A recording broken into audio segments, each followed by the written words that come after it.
Assis, essa manifestação muito forte, que se deu principalmente em São Paulo, Brasília, Porto Alegre, contra o governo da Dilma, há alguns cartazes ali, volta à ditadura militar, e a gente tocou antes assim, ó, eu acho que o início do governo militar trouxe muitas coisas boas, mas pela falta do regime democrático aquilo virou... Se perderam, né? Se perderam também, quer dizer, então, por favor, eu sei que o regime democrático custa caro, mas ainda é melhor. Se tivesse que lutar, lutaria sempre pelo regime democrático. E a gente vai pagar, evidentemente, por uma, outra má escolha, ou escolha equivocada, mas enfim, isso aqui. Você acha que os nossos vereadores estão tratando adequadamente o problema com o prefeito? Há um enfrentamento entre Câmara e Executivo. Você acha que teria como reatar esse diálogo para que pudesse o prefeito ter mais flexibilidade, mais tranquilidade na sua gestão e os vereadores participar dela de uma forma? Ou tu acha que isso agora seria o ideal, né? Deveria ser assim. Mas eu acho muito difícil, porque o que eu noto aí, entre tanto da parte do prefeito como da Câmara, salvo honrosas e raríssimas exceções, é uma briga de egos. E o ego é uma coisa que atrapalha qualquer indivíduo, tanto na vida profissional, particular ou até pública. Muito mais na pública, né? Por que na pública? Porque na pública você está num palco, todo mundo enxerga, né? Então é muito transparente isso. Então eu não vejo nessa Câmara aí condições, eles até podem dizer para o consumo externo, um discurso, dizendo que estão abertos ao diálogo, mas não estão.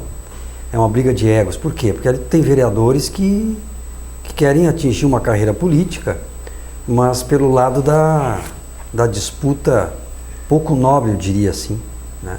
Porque você pode atingir um ápice na sua carreira política, se esse fosse o desejo, trabalhando de maneira correta, tendo bons projetos, fazendo um discurso adequado, mas não através da disputa e da briga.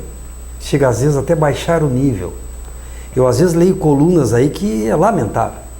Leio na metade e já fecho o jornal porque eu não tenho condições de continuar lendo. Tal é o palavreado utilizado ali de uma agressividade sem tamanho. E hoje nós vivemos uma sociedade agressiva e transtornada. Muito transtornada. Por uma série de fatores que, se nós fôssemos discutir aqui, nós levávamos uma noite discutindo, né? Não é à toa hoje que tem pais, mães agredindo professores nos colégios porque o professor chamou a atenção do aluno, não é? Recentemente aconteceu um fato aqui em Canoas e ontem aconteceu numa cidade do interior perto de Santa Cruz do Sul. Da mãe foi lá esbofetear a professora porque chamou a atenção da filha que estava usando o celular na sala de aula. Ou seja, a inversão de valores, né? O professor, ele tem aquela missão de moldar o caráter e a personalidade do filho dos outros, que é uma tarefa muito árdua. Mas a educação tem que partir dos pais. O filho nada mais é do que o currículo dos seus pais.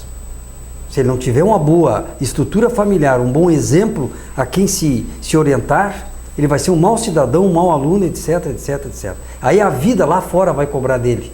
E ele não vai conseguir entender nada, porque ele arrancou mal de dentro de casa. E assim você leva para a política. O bom político, ele tende a ser aquilo de onde ele foi, qual é a raiz dele, né? E nós já tivemos exemplos nesse país de políticos extraordinários, que foram ver, tiveram uma boa caminhada, né? Já começou de casa isso. Isso está se perdendo, né? E reflete. E a política nada mais é do que reflexo da sua sociedade. Então, quando alguém diz assim, eu detesto política é toda igual, eu discordo. Não somos todos iguais, nós somos diferentes. Ninguém é melhor do que ninguém, mas nós somos sim diferentes uns dos outros. Por quê? É um nível de consciência diferenciado. Pela educação, pelo estado de espírito, não é? Cada um galga um degrau na vida conforme o esforço pessoal. Eu digo, por exemplo, que pobreza é uma opção de vida. Porque o sujeito que é pobre não é desonra, mas se ele for uma pessoa trabalhadora, ele sai da pobreza. Ele não precisa ser ladrão, ele não precisa ser um mau sujeito. Eu conheço catadores de lixo que fazem da profissão catadores. Tem duas senhoras que em seguida passam perto da minha casa ali, e eu sempre tenho material, eu já separo para ela. Ela anda arrumada, direitinha, não é? Ela é uma catadora e diz, eu sou uma catadora profissional. A carroça dela é ajeitadinha. Ela me diz que, inclusive, criou 2 netas.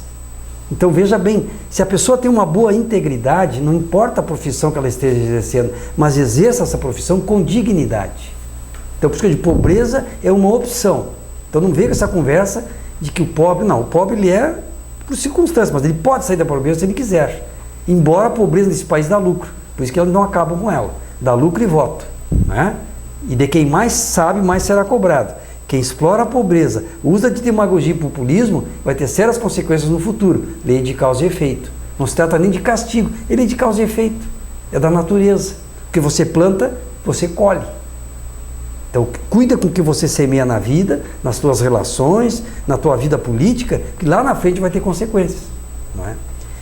Então, eu acho que essa história do impeachment do prefeito Paulo é uma aventura, e que eles correm um sério risco de serem desmoralizados, não é? Já tiveram uma pequena falha e tiveram que recuar, e agora vão tentar de novo. Não se brinca com isso. Ou você tem certeza absoluta de que vai dar um resultado que a população possa confiar, ou então você está afadado a um fiasco, não é? Não vai se dar um fiasco. O Paulo tem erros? Tem erros. Só não erra quem não faz, só que ele está errando demais, não é? Outro dia nós tivemos um programa que eu vim aqui participar, o Edar estava apresentando, e o Paulo estava junto. Nós abordamos uma série de fatores, e eu perguntei de prefeito, quem sabe a gente para com essa briga, que a cidade sofre muito com isso, e vamos tentar um diálogo, olha a minha ingenuidade, vamos tentar um diálogo, quem sabe Câmara e o senhor tentar acertar, e ele assim, não, eu estou disposto. Eu estou disposto. Então, uma hora a gente vai tentar ver se resolve isso aí. Não, daí para cá as coisas pioraram, não é? Por quê? Porque certamente a assessoria dele está mais para a confusão do que a harmonia, né? Porque um governo não é de um homem só, embora digam que ele que tem a palavra final, ele que manda, que ele não ouve ninguém. Bom, aí você tem que analisar o que eu quero ao lado desse homem, não é? O Pedrinho mesmo, que eu tenho admiração pelo Pedrinho, ele é o baluarte do Renner, e o Renner só existe porque o Pedrinho está vivo e existe. Sem dúvida. E eu disse, Pedrinho, o que tu está fazendo na prefeitura? Isso não tem nada a ver contigo. Tu tem um perfil que não fecha com essa atual administração. Tu vai ter problema lá na frente. E outro dia encontrei com ele e disse assim, estou pedindo para sair de eu não te falei? Não é questão de ser profeta, não, é só prestar atenção no que a coisa está acontecendo. O prefeito Paulo teve o maior especialista que eu conheci em legislação de trânsito, o melhor que eu conheci na região, que é o Edar Borges. Se aposentou da brigada e se predispôs a ajudar a cidade. Estava indo bem? Estava indo bem, o homem não teve que sair, por quê? Porque não deu para aguentar essa disputa de egos, né, de beleza, porque ele estava se destacando. Por quê? Pela competência, mas que bom a cidade ia ganhar. O prefeito que tiver cabeça no lugar, o que ele faz? Ele trabalha com uma equipe, prestigia essa equipe, e se a equipe for bem, ele vai bem. Porque ele é o condutor do processo. Por que a Madalena teve uma boa administração? Porque a Madalena era uma pessoa que deixava todo mundo trabalhar.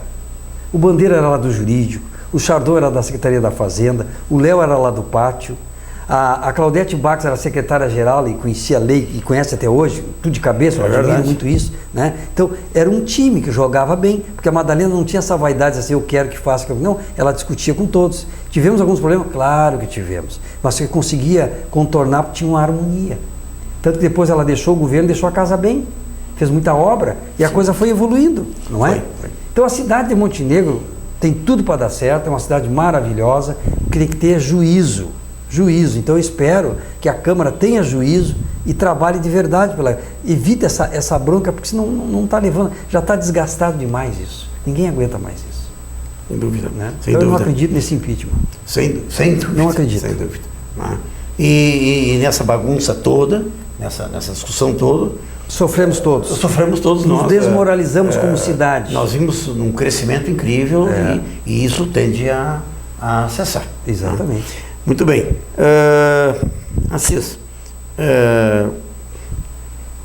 governador Sartori, com todo o gás, e o cara entra aí, apanha de tudo que é lado, ele prometeu terminar o imposto de fronteira, não conseguiu, não vai conseguir, está pensando até em aumentar o ICMS, né?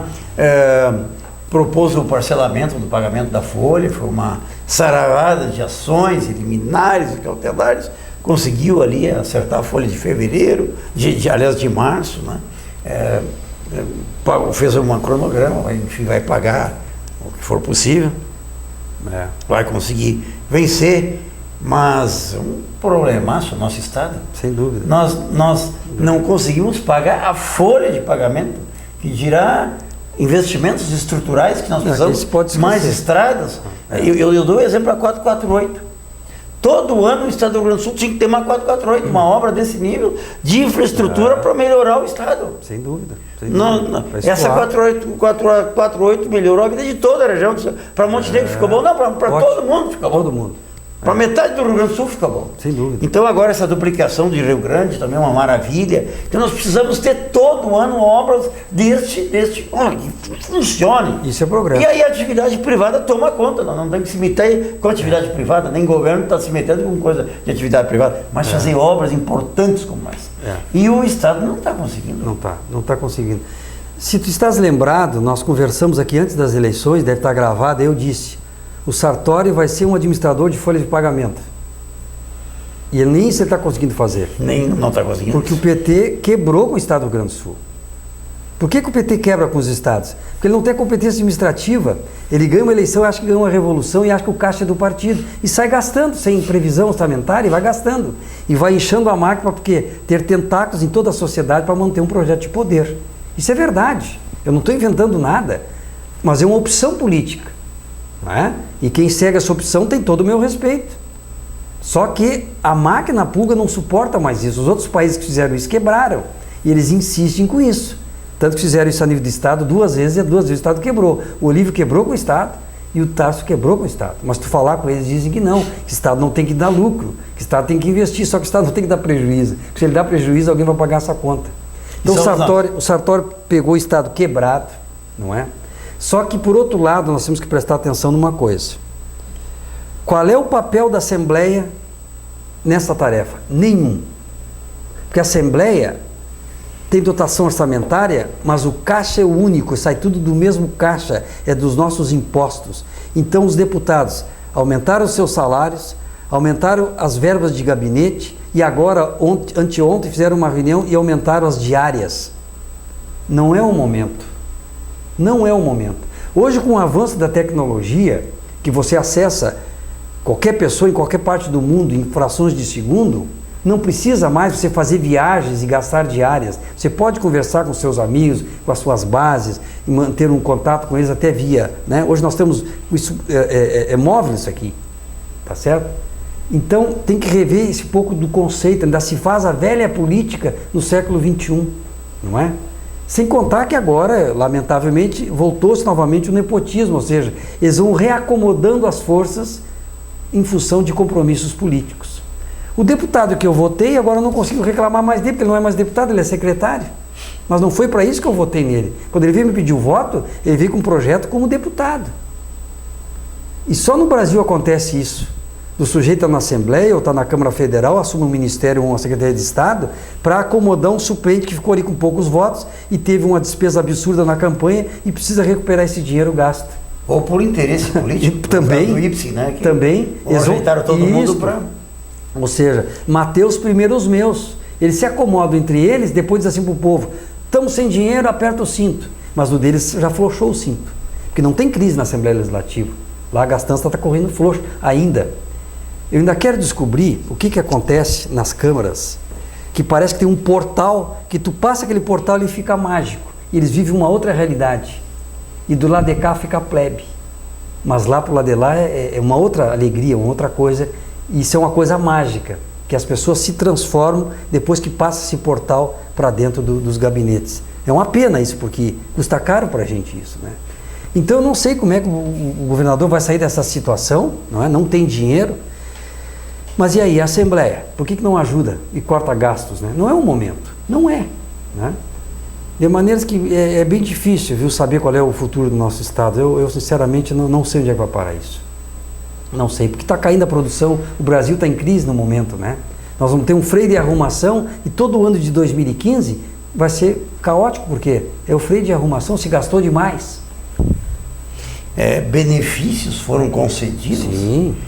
Isso me lembra a Grécia e a Alemanha. Exatamente. Os alemães não querem mais dar dinheiro para a Grécia, não. Se é para vocês fazer as festas que vocês vão fazer, ninguém trabalhar.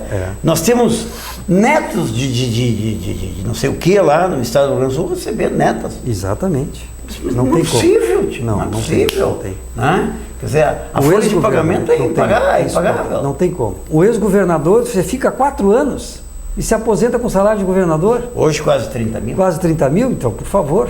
Né? Fora as aposentadorias precoces. Eu acho, por exemplo, um militar da Brigada Militar sair ali com 40, 50 anos, sair lá, por quê? Porque a lei determina que seja assim, não tô criticando que saiam, está dentro da lei, mas só que o Estado não suporta mais isso. Não suporta. É a situação muito crítica no estado do Rio Grande do Sul. Crítica no sentido que nós precisaríamos aumentar os nossos investimentos e não temos dinheiro. E não temos. E todo mundo clama por direito, Deus que não mexa nos meus direitos. Exatamente. Aí não tem como dar certo. Nós vamos para o nosso intervalo e retornamos agora em seguida com o último bloco aqui. E já que o Assis falou em PT, nós vamos falar um pouquinho do PT. Tá bem. E antes só te provocar um pouco para o terceiro bloco, o presidente regional do PT hoje fez um desafio ao nacional, dizendo que entendia que esses membros que estão sob suspensão fossem afastados do partido. Perfeito. E muito lógico, muito correto esse procedimento. Mas o nacional já respondeu que não, que os parceiros têm que ficar, não podemos mexer neles. O Rio Grande do Sul é mal visto no diretório nacional. Porque o pouco de dignidade sobrou desse partido está aqui no Sul. Eu trabalhei com o Olívio, foi meu colega. Trabalhei com o Tarso foi advogado da nossa Associação dos Funcionários da Caixa Estadual, porque nós éramos uma autarquia, não tinha sindicato. Então nós tínhamos uma autarquia, né? Nós tínhamos a nossa Associação dos Funcionários, e o Tarso na época era o nosso advogado. Então nos reunimos seguido. Ele é muito inteligente, viu? Já está muito inteligente. Mas é aquela coisa, a opção dele política, né? Ele acha que tem que ter mais estados e menos, tudo bem, paciência. Aí tem aquela filha dele que é doida, mas é da vida. E o Olívio sempre foi aquilo ali, o Olívio é um homem do bem, viu? É de bem. Mas o que acontece? Eles ainda têm aquele sonho de que o Estado tem que provir tudo, e não dá mais para prover tudo, né? Mas desonesto ele não é. Não tem onde. Tanto que ele tem uma posição muito firme, né? Olha, o partido se perdeu, e papapá, ele fala muito bem isso. Quando ele disse que o partido tinha que rever uma série de coisas, que os companheiros estavam em más companhias, o Rui Falcão foi o primeiro a dizer, você é uma voz isolada do partido. Não é voz isolada, cara, ele tem uma trajetória, foi ministro de Estado, foi governador de Estado, foi fundador do PT junto com o Lula. Eu me lembro do Olívio fazendo discurso sozinho no microfone aqui na Praça Rui Barbosa, a caixa era ali na frente, e o Salvo estava falando, o Salvo assim, eu admiro aquele cara, vou lá cumprimentar ele, porque fazer o que ele está fazendo é acreditar na sua proposta, né? Sozinho. Logo que estava começando o Partido dos Trabalhadores, o Olívio estava ali na praça. Então tem que admirar um cara desse, cara. O concordar ou discordar, aí é dele, né? Se eu tenho meu partido dele, nós temos que concordar e ter um diálogo com essa turma assim, mas tem que admirar que ele estava acreditando no que estava dizendo, né? Sem dúvida. E persistiu. E o Olívio sempre foi esse cara. Sempre. E estão sofrendo com isso. Então, nós voltamos para discutir esse assunto no terceiro bloco.